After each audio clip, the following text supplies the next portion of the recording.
Subscribe कीजिए KYB blog channel को और बेल आइकन दबाइए लेटेस्ट वीडियो सबसे पहले देखने के लिए।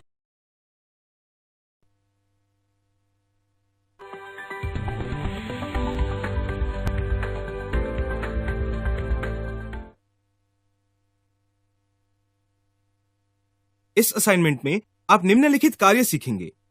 मास्टर्स रिव्यू करना, accounting voucher configurations, ledger balances को अपडेट करना, cash purchases, credit purchases journal voucher, cheque payments, cheque receipts, cash sales, cash withdrawal, official use, cash withdrawal, personal use, cash deposits, day books check करना, trial balance check करना।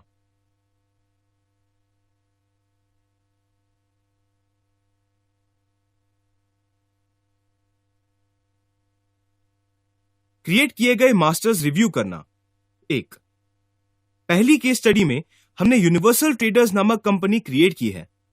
चलिए देखते हैं कि हमने अभी तक क्या किया है। गेटवे ऑफ टैली से कंपनी इन्फो में जाइए। कंपनियों की सूची से यूनिवर्सल ट्रेडर्स को सिलेक्ट कीजिए। यूनिवर्सल ट्रेडर्स की स्क्रीन ओपन होती है। चलिए हमने कंपनी के लिए सेट किए हुए कॉन्फ़िगरेशंस को चेक करते हैं। चलिए सबसे पहले कंपनी को चेक करते हैं। ऑल्टर यूनिवर्सल ट्रेडर्स को सिलेक्ट कीजिए। कंपनी ऑल्टरेशन स्क्रीन प्रदर्शित होती है। हमने महाराष्ट्र में यूनिवर्सल ट्रेडर्स नामक कंपनी क्रिएट की है। Phone number, fax number, email ID और वेबसाइट जैसे कॉन्टैक्ट डिटेल्स दिए गए हैं। पुस्तकें 1 अप्रैल 2017 से शुरू होती हैं। फाइनेंशियल ईयर भी उसी तारीख से शुरू हुआ है। सिक्योरिटी कंट्रोल को नो के लिए सेट कर दिया गया है। Base currency Indian rupee INR है। अन्य सेटिंग्स डिफॉल्ट है। चलिए एस्केप प्रेस करके बाहर आते हैं। चलिए हमने क्रिएट किए हुए मास्टर्स को चेक करते हैं। हम अकाउंटिंग मास्टर्स को देखेंगे और चेक करेंगे कि क्या वहां कोई ग्रुप है। गेटवे ऑफ टैली से account info, multiple groups, display, all items को सिलेक्ट कीजिए। 28 प्री डिफाइंड ग्रुप्स प्रदर्शित होते हैं। हमने कंपनी के लिए किसी भी यूजर डिफाइंड ग्रुप को क्रिएट नहीं किया है।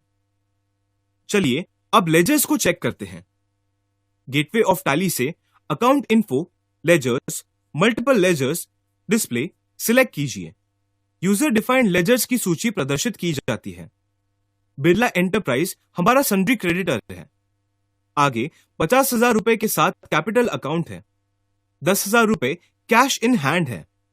हमारे पास फर्नीचर अकाउंट और 30,000 रुपए के साथ ग्लोबल फाइनेंस बैंक का अकाउंट है। K&K ब्रदर्स और क्वालिटी एंटरप्राइज सन्ट्री डेटर्स है। Profit and loss predefined ledger है। हमने परचेज अकाउंट को भी क्रिएट किया है। इसी तरह हमने साक्षी एंटरप्राइज और अल्ट्राटेक ट्रेडर्स के लिए सन्ड्री क्रेडिटर अकाउंट क्रिएट किया है। हमने सेल्स अकाउंट को भी क्रिएट किया है। अभी तक हमारे पास कैपिटल अकाउंट है जिसमें 50,000 रुपए बैलेंस है, 10,000 रुपए कैश इन हैंड है और 30,000 रुपए के साथ ग्लोबल फाइनेंस बैंक अकाउंट है। एस्केप प्रेस कीजिए और बाहर आइए।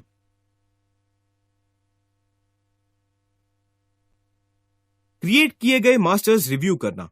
2। अब चलिए इन्वेंट्री मास्टर्स को चेक करते हैं। गेटवे ऑफ टैली से inventory info, stock groups, display को सिलेक्ट कीजिए। ये हमने क्रिएट किए हुए स्टॉक ग्रुप्स हैं। ऑल आइटम्स को सिलेक्ट कीजिए। बिल्डिंग मटेरियल ये प्राइमरी ग्रुप है। एग्रीगेट, ईट, सीमेंट, रेत और स्टील ये प्राइमरी ग्रुप बिल्डिंग मटेरियल्स के अंतर्गत आते हैं। इसी प्रकार से OPC और PPC सीमेंट के अंतर्गत है। चलिए क्रिएट की हुई स्टॉक कैटेगरीज को चेक करते हैं। प्रदर्शित सूची से सभी कैटेगरीज प्राइमरी के अंतर्गत हैं। इसमें ACB, गैलेक्सी, जिंदाल, JK, कलिका, मार्स, राजुरी और टाटा शामिल हैं। चलिए यूनिट्स ऑफ मेजर को चेक करते हैं। इन्वेंट्री इन्फो, यूनिट्स, ऑल्टर को सिलेक्ट कीजिए। यूनिट्स में बैग, ब्रास, KG, NOS और टन शामिल है। हमने बैग ऑफ 50 kg नामक कॉम्पोजिट यूनिट को भी क्रिएट किया है। गोडाउन्स देखने के लिए इन्वेंट्री इन्फो, गोडाउन्स, डिस्प्ले को सिलेक्ट कीजिए। हमारे पास 3 गोडाउन्स हैं। मुंबई गोडाउन, पटना गोडाउन, और नवादा गोडाउन। स्टॉक आइटम्स देखने के लिए inventory info, stock items, display, all items को सिलेक्ट कीजिए। 6mm स्टील, ये स्टील ग्रुप्स के अंतर्गत आता है। इसकी कैटेगरी कलिका और यूनिट टन है। ब्रिक्स, ये ब्रिक्स ग्रुप्स के अंतर्गत आता है। इसकी कोई कैटेगरी नहीं है। इसका यूनिट नंबर्स है। क्रश सैंड यूनिट के रूप में सैंड के साथ ब्रास के अंतर्गत आता है। जेके ओपीसी सीमेंट, ये ओपीसी समूह के अंतर्गत आता है और इसकी कैटेगरी जेके है। इसका यूनिट बैग है। जेके पीपीसी सीमेंट, ये जेके कैटेगरी के साथ पीपीसी के अंतर्गत आता है। यूनिट बैग है। इस प्रकार हमने उन मास्टर्स को देखा जिन्हें हमने केस स्टडी 1 में क्रिएट किया था।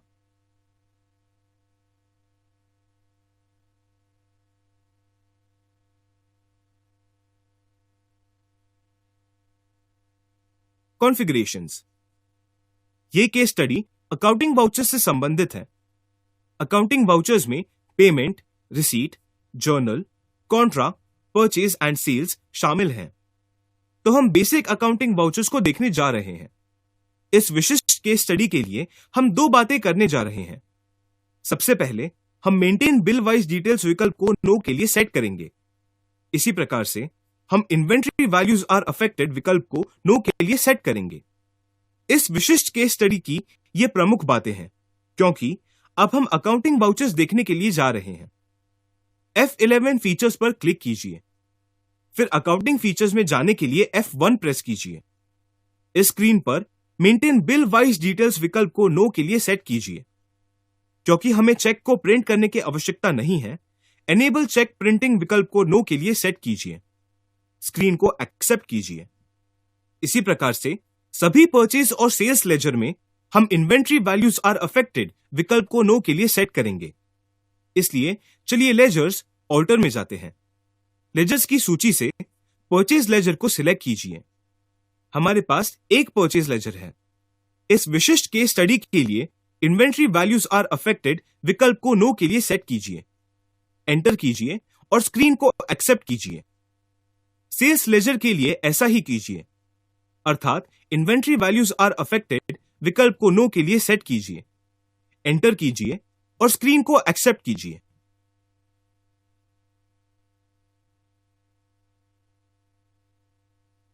ओपनिंग बैलेंसेस को अपडेट करना। केस स्टडी 2 को शुरू करने से पहले हमारे पास सन्ड्री क्रेडिटर्स और सन्ड्री डेटर्स से कुछ ओपनिंग बैलेंसेस हैं। चलिए इन बैलेंसेस को अपडेट करते हैं। गेटवे ऑफ टैली से अकाउंट्स इन्फो लेजर्स में जाइए। हम सिंगल लेजर या मल्टीपल लेजर्स के अंतर्गत ऑल्टर विकल्प का उपयोग कर सकते हैं। चलिए मल्टीपल लेजर्स ऑल्टर को सिलेक्ट करते हैं। ग्रुप्स की सूची से चलिए बैलेंसेस को अपडेट करने के लिए सन्ड्री क्रेडिटर्स को सिलेक्ट करते हैं। हमारे पास बिरला एंटरप्राइजेस 24,500 रुपए के बैलेंस के साथ है। जाहिर है इसमें क्रेडिट बैलेंस है क्योंकि ये सन्ड्री क्रेडिटर है। हमें बिरला एंटरप्राइजेस की अमाउंट का भुगतान करना होगा। साक्षी एंटरप्राइजेस के लिए बैलेंस 17,350 रुपए है। अल्ट्राटेक के लिए ये 9,000 रुपए है। इसी तरह से हमने सन्ड्री क्रेडिटर्स के लिए सभी बैलेंसेस को अपडेट किया है। स्क्रीन को एक्सेप्ट कीजिए। इसी प्रकार से चलिए सन्ड्री डेटर्स के लिए बैलेंसेस को अपडेट करते हैं। K&K ब्रदर्स के लिए यह 50,000 रुपए है। इसका अर्थ है कि K&K ब्रदर्स से 50,000 रुपए की अमाउंट पेंडिंग है। क्वालिटी एंटरप्राइजेस से 12,000 रुपए की अमाउंट पेंडिंग है। स्क्रीन को एक्सेप्ट कीजिए।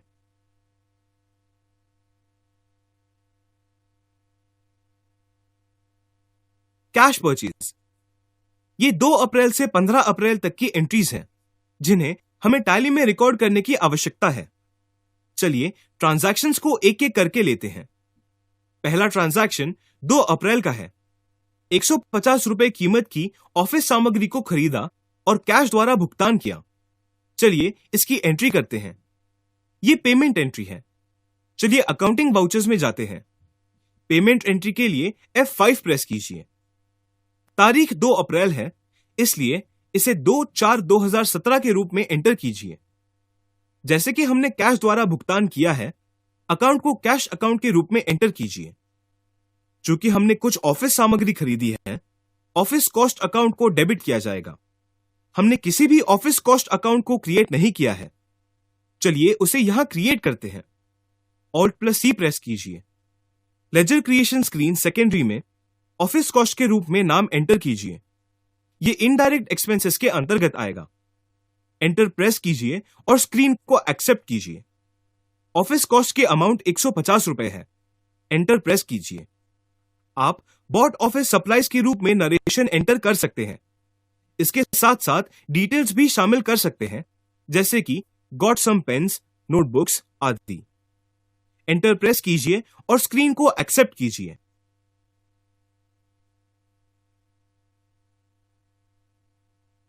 चेक द्वारा वेजेस का भुगतान। अगला ट्रांजैक्शन 3 अप्रैल का है। कर्मचारियों को चेक द्वारा 3,000 रुपए के वेजेस का भुगतान किया। यह भी पेमेंट एंट्री है। तारीख 3 अप्रैल है। चूंकि यह एंट्री चेक द्वारा की है, इसलिए बैंक अकाउंट अर्थात ग्लोबल फाइनेंस बैंक अकाउंट को क्रेडिट किया जाएगा। अब यह एंट्री वेजेस से संबंधित है। चूंकि वेजेस के लिए कोई अकाउंट नहीं है, हमें नया अकाउंट क्रिएट करने की आवश्यकता होगी। Alt+C प्रेस कीजिए। लेजर क्रिएशन सेकेंडरी स्क्रीन पर वेज के रूप में नाम एंटर कीजिए। यह डायरेक्ट एक्सपेंसेस के अंतर्गत आएगा क्योंकि यह डायरेक्ट कॉस्ट है। इसे एक्सेप्ट कीजिए। हमने 3,000 रुपए के वेजेस का भुगतान किया है। इस अमाउंट को एंटर कीजिए। याद रखिए, इस विशिष्ट केस स्टडी के लिए हम डिफॉल्ट सेटिंग्स को एक्सेप्ट करने जा रहे हैं। चलिए बैंक अलोकेशन डिटेल्स एंटर करते हैं। हम इंस्ट्रूमेंट नंबर अर्थात 1 2 3 4 5 के रूप में चेक नंबर लिखेंगे। इंस्ट्रूमेंट तारीख 3 अप्रैल है। हम वेजेस पेड टू एम्प्लॉय के रूप में नरेशन लिख सकते हैं। हम आवश्यकता के अनुसार कर्मचारी का नाम भी शामिल कर सकते हैं। एंटर प्रेस कीजिए और स्क्रीन को एक्सेप्ट कीजिए।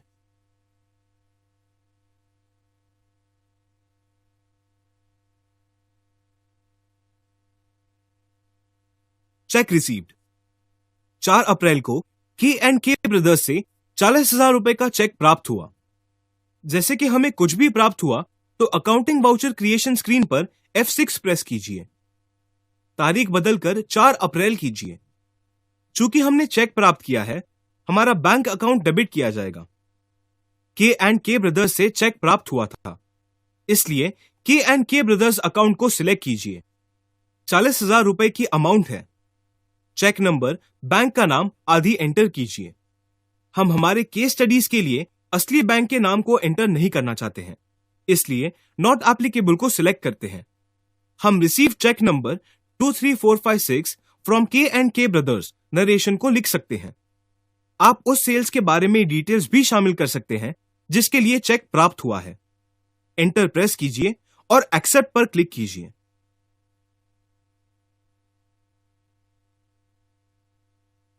Cheque payment.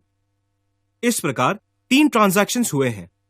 अब चलिए 5 अप्रैल के ट्रांजैक्शन पर विचार करते हैं। हमने बिरला एंटरप्राइज को चेक द्वारा 20,000 रुपए की अमाउंट का भुगतान किया। फिर से चूंकि यह पेमेंट है, F5 प्रेस कीजिए। तारीख 5 अप्रैल है। हमने चेक द्वारा भुगतान किया है, इसलिए बैंक अकाउंट को क्रेडिट किया जाएगा। बिरला को भुगतान किया गया था, इसलिए बिरला एंटरप्राइजेस को सिलेक्ट कीजिए। अमाउंट 20,000 रुपए है। एंटर प्रेस कीजिए। आप यहां चेक नंबर एंटर कर सकते हैं। नरेशन में आप पेड टू बिरला एंटरप्राइजेस लिख सकते हैं। एंटर प्रेस कीजिए और एक्सेप्ट पर क्लिक कीजिए।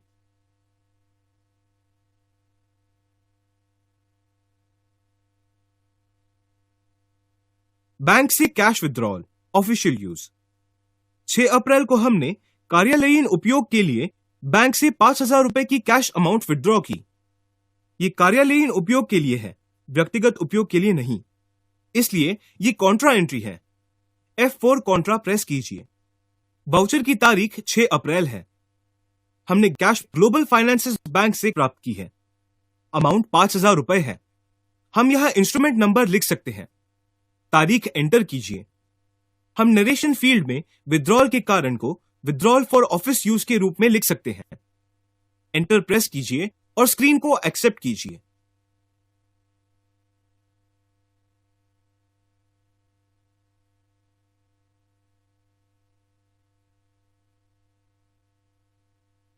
Cash purchase. 7 अप्रैल को हमने 4,000 रुपए का सोफा खरीदा और कैश द्वारा भुगतान किया। हमने भुगतान किया है, इसलिए यह पेमेंट एंट्री है। तारीख 7 अप्रैल है। यहां कैश अकाउंट का उपयोग किया जाएगा। दूसरा अकाउंट फर्नीचर अकाउंट है। सोफा की कीमत 4,000 रुपए है। एंटर प्रेस कीजिए। नरेशन में हम बॉट अ सोफा लिख सकते हैं। एंटर प्रेस कीजिए और एक्सेप्ट पर क्लिक कीजिए।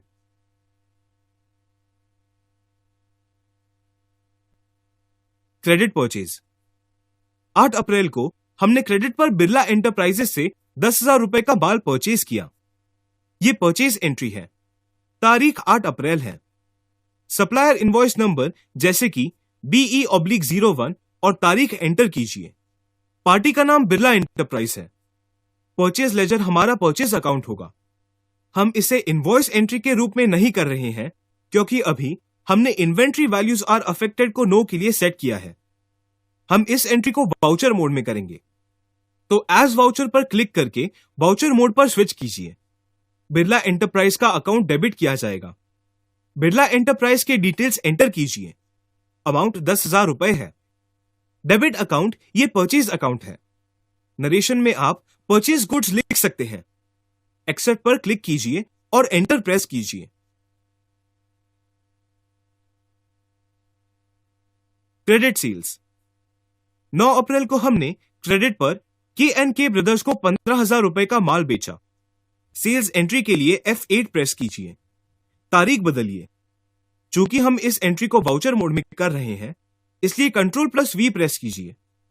आप एक सूटेबल रेफरेंस नंबर जैसे कि KK/01 लिख सकते हैं। डेबिट अकाउंट K&K ब्रदर्स है। हम यहां एड्रेस और अदर डिटेल्स लिख सकते हैं। अमाउंट 15,000 रुपए है। क्रेडिट अकाउंट सेल्स अकाउंट है। यहां आप सोल्ड गुड्स जैसा नरेशन लिख सकते हैं या माल का नाम स्पेसिफाई कर सकते हैं और एंटर प्रेस कर सकते हैं।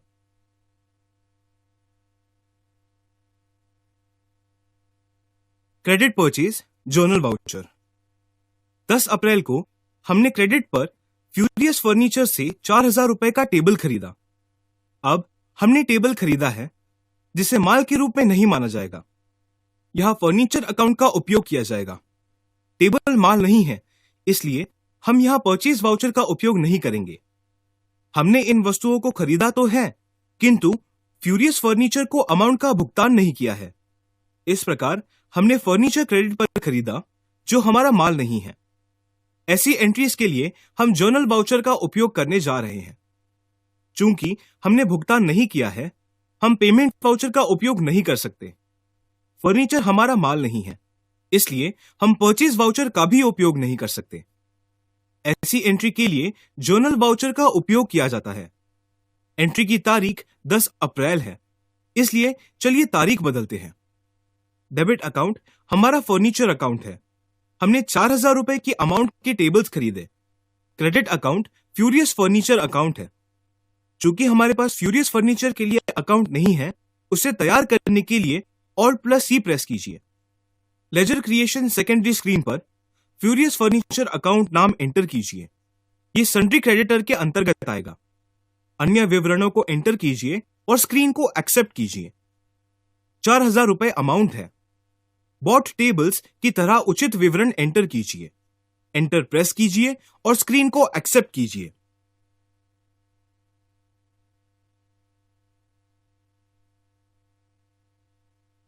बैंक से कैश विड्रॉल करना, पर्सनल यूज।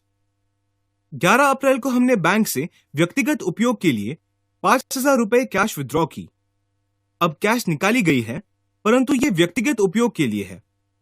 इसका अर्थ है कंपनी ने मालिक को अमाउंट का भुगतान किया। हम इसे पेमेंट एंट्री के रूप में लिख सकते हैं। तारीख बदलकर 11 अप्रैल कीजिए। जैसे कि हमने इस अमाउंट को बैंक से विड्रॉ किया है, बैंक अकाउंट एंटर कीजिए। यह विड्रॉल व्यक्तिगत उपयोग के लिए है, इसलिए ड्रॉइंग्स अकाउंट प्रभावित होगा। चलिए ड्रॉइंग्स अकाउंट क्रिएट करते हैं। ड्रॉइंग्स अकाउंट ये कैपिटल अकाउंट के अंतर्गत आता है। एंटर और एक्सेप्ट कीजिए। अमाउंट 5,000 रुपए है। चेक नंबर लिखिए और नरेशन लिखिए, withdrawal for personal use. Enter press कीजिए और एक्सेप्ट कीजिए।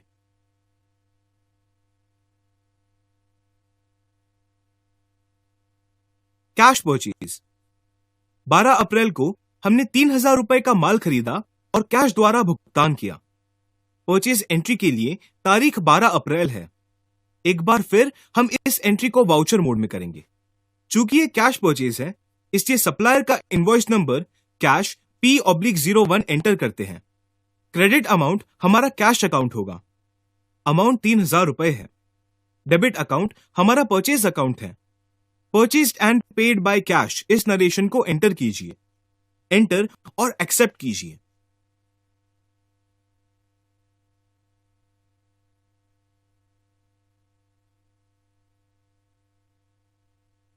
Cash sales. 14 अप्रैल को हमने कैश द्वारा 5,000 रुपए का माल खरीदा। ये सेल्स एंट्री है, इसलिए F8 सेल्स पर क्लिक कीजिए। हम एक बार फिर से इसे वाउचर मोड में क्रिएट करेंगे, इसलिए एज वाउचर प्रेस कीजिए। चूंकि ये कैश सेल है, रेफरेंस नंबर कैश S/01 हो सकता है। डेबिट अकाउंट हमारा कैश अकाउंट है। अमाउंट 5,000 रुपए है।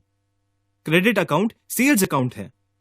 सोल्ड एंड रिसीव्ड कैश के रूप में सूटेबल नरेशन एंटर कीजिए। एंट्री को एक्सेप्ट कीजिए।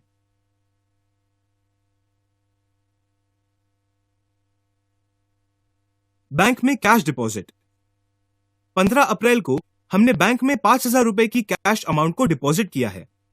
यह कैश से बैंक तक का ट्रांजैक्शन है, इसलिए यह कॉन्ट्रा एंट्री है। तारीख 15 अप्रैल है। हमने बैंक में कैश को डिपॉजिट किया। कैश अमाउंट 5,000 रुपए है। एंटर प्रेस कीजिए। आप डिपॉजिट की जा रही कैश का विवरण लिख सकते हैं, जैसे कि हमने 2,000 रुपए के 2 नोट, 500 रुपयों के 2 नोट के रूप में 5,000 रुपए की कैश को डिपॉजिट किया है। चलिए निम्नानुसार डिटेल्स लिखिए। 2,000 रुपए के 2 नोट, 1,000 रुपए का कोई नोट नहीं था, 500 रुपए के 2 नोट थे। इस प्रकार हमने 5,000 रुपए की अमाउंट को डिपॉजिट किया। आप यहां बैंक नेम एंटर कर सकते हैं। हम इसे यहां इस केस में नहीं लिखेंगे, क्योंकि यह हमारे मूल लाइफ बैंक्स को प्रभावित करेगा। नरेशन के रूप में आप डिपॉजिटेड कैश लिख सकते हैं। एंटर प्रेस कीजिए और एक्सेप्ट कीजिए।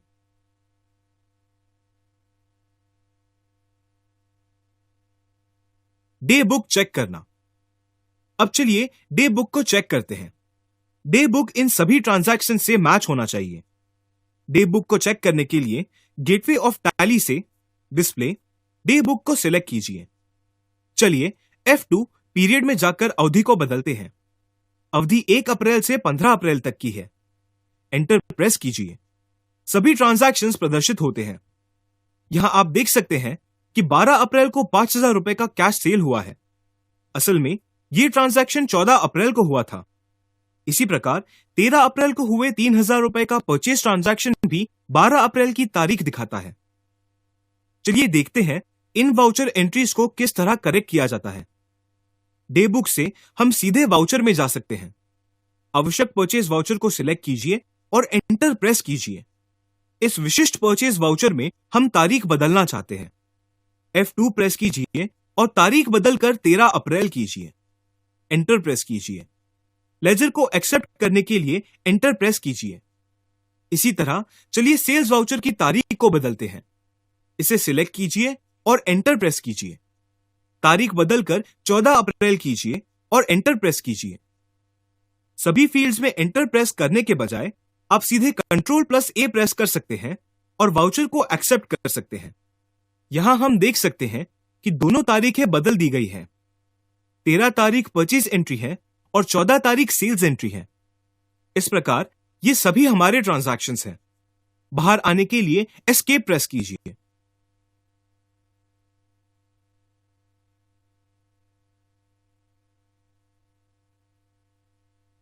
ट्रायल बैलेंस चेक करना।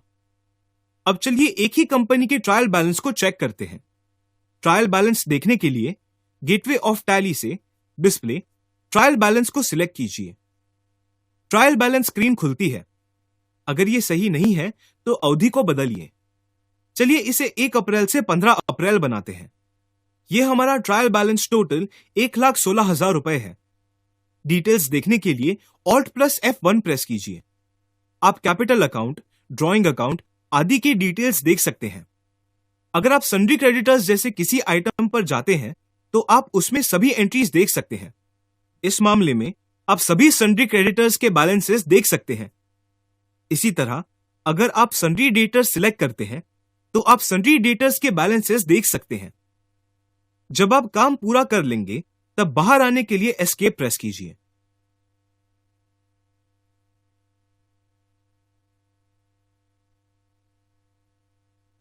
आप इस असाइनमेंट के अंत तक पहुंच गए हैं। आपने सीखा मास्टर्स रिव्यू करना, accounting voucher configuration, ledger balances को अपडेट करना, cash purchases, credit purchases journal voucher, cheque payments, cheque receipts, cash sales, cash withdrawal official use, cash withdrawal personal use, cash deposits, day books check करना, trial balances check करना।